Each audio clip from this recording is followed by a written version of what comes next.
Hey everyone! So a while back I uploaded a video to my channel called Socialist State Myths. This included a discussion of the gulags, but I've learned a lot more since, so for this video I updated that part of the video with some additional context and facts, debunking a lot of common misconceptions about the gulags. I'm also going to re-upload the snippet about the Molotov-Ribbentrop Pact as well, but that will be a likely much longer video that's going to go into a lot more detail than I originally did.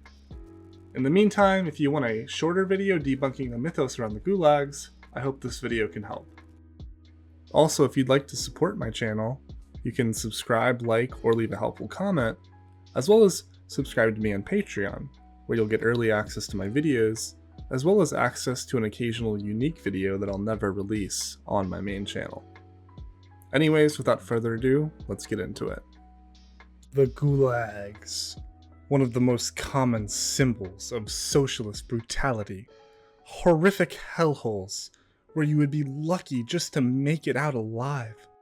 At least by Alexander Solzhenitsyn's account in his book The Gulag Archipelago, which is by far the most popular account of the Gulag to this day, and is pretty much the original source of all the jokes about gulags being unsurvivable hellholes, even though the author himself not only survived the Gulag for 8 years, and had cancerous tumors in his testicles removed while in one, but went on to live for almost another 60. Solzhenitsyn's book also throws around numbers that are completely incongruous with the facts. All in all, he predicts, without any real evidence, that a minimum of 15 million people were in the gulags at any one time throughout their existence, and that up to 20 million people died in the Gulag in all, out of a total of what he guessed was 60 million people killed by the USSR. All numbers which for many became the standard metrics that countless people believed for years after, and a fairly large portion of the population believe even still today. To this day, no one work of anti-communist dissident literature, no work of Soviet literature really, is more well known and more influential than Gulag Archipelago. But it's also completely full of shit.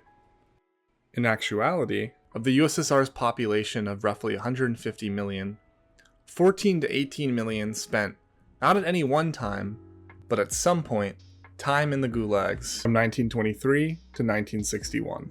Of this, studies of the actual evidence have showed that not more than 2.5 million died in the gulags or not long after the release from complications related to their stay. Not a small number, sure, but nowhere near how these gulags are portrayed as these unsurvivable hellholes. This list shows the mortality rate over the history of the gulags, not including the 0.9 million or so that died not long after medical release. The first spike is during the Great Famine in 1933. Conditions also deteriorated significantly around 1938 during the Great Purges, but quickly improved again the year after that. Conditions decreased to a far worse extent during World War II.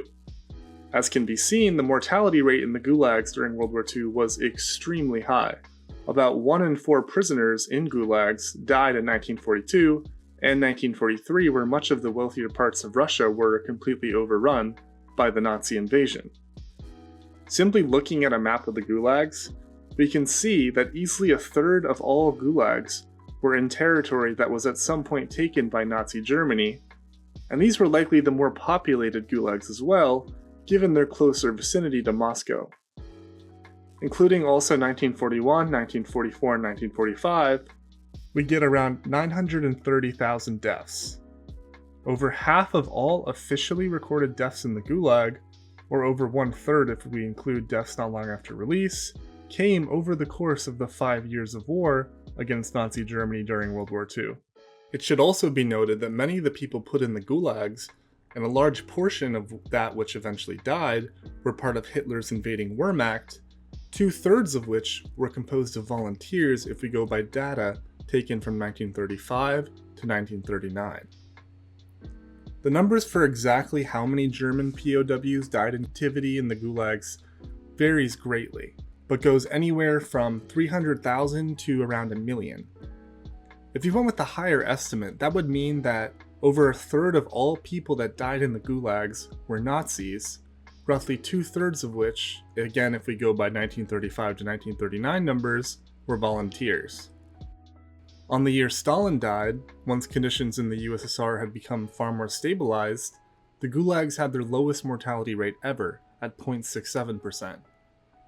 On the year they were finally abolished in 1957, the mortality rate was at 0.4%. Finally industrialized and no longer under invasion by a genocidal enemy, the gulags were no longer anywhere near as deadly as they had gained a reputation for being. And, this cannot be stressed enough, the gulags never were as deadly as the reputation they gained in the first place, at least not other than for when the Nazis invaded. And unlike Solzhenitsyn's accusation that the gulags existed because of the USSR's supposed moral decay, the gulags, which existed under the Tsar Nicholas II when they were called katorgas instead, actually existed just as any country's work prisons at the time. To A, build up the country's economy, and B, to punish and repress political enemies, usually people accused of plotting against the country.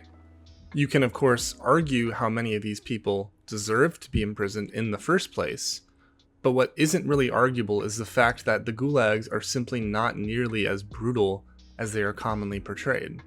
In actuality, the gulags varied significantly in terms of the quality of their conditions, based on the time and place they were located, as well as whether the camp was for more minor criminals or for people accused of being traitors to the state. Some gulags offered livestock raising courses, movies, newspapers, and plays. Others gave prisoners small pensions. Some prisoners were released early on good behavior, just like in modern prison systems. As Solzhenitsyn was considered a political prisoner, his testimonies were that of someone who lived more relatively difficult conditions compared to common criminals, even though common criminals made up by the end of the gulags, which was when Solzhenitsyn himself was in the gulags, 4/5 of all gulag prisoners. Ultimately, while the gulags were in no way an all-expenses-paid resort, they were in many ways dwarfed by the brutality of conditions in most capitalist colonies around the world at the time and still today under neocolonialism. Not to mention the conditions in factories in places like the UK when it first underwent its own industrialization. Thanks for watching. If you enjoyed the video, please remember to like, comment, and subscribe. And you can also join my Patreon where you'll get early access to my videos, as well as exclusive access to videos I will never release on the main channel. Thank you also to my current patrons, and especially to my $8 patron, Alexander Bernstein, as well as to my $4 patrons, a German communist, Citizen Smith, Piebot 5000, Professional Tanky, Richard Scott Wigton, and Shivaru. Thanks for watching, and I'll see you next time.